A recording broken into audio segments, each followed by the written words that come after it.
To Baton Rouge in the legislative session, the full House overwhelmingly passed State Representative Gabe Firment's Stop Harming Our Kids Act, originally known as the Save Adolescents from Experimentation Act. That bill would ban a physician or medical health care professional from providing gender transitioning procedures to anyone under 18.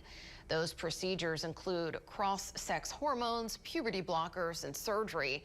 The bill would prohibit these gender transitioning procedures for minors, or transgender procedures, as they are more commonly called. But the Central Louisiana lawmaker argues the bill is not about gender or sexual orientation, but about biological sex change. Some lawmakers appeared to disagree.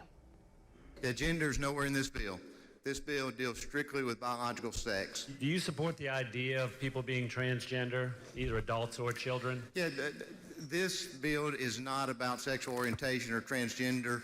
This is about protecting kids from experimental medical procedures. Yeah, I know you said that, but could you answer my question? Do you support the idea that either an adult or a child could be Representative transgender? Marino, respectfully, I'm going to keep the conversation on the merits of the bill.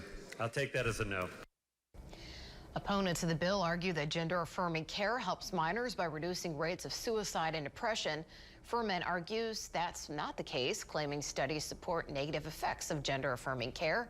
The bill cleared the House by a 71-24 vote.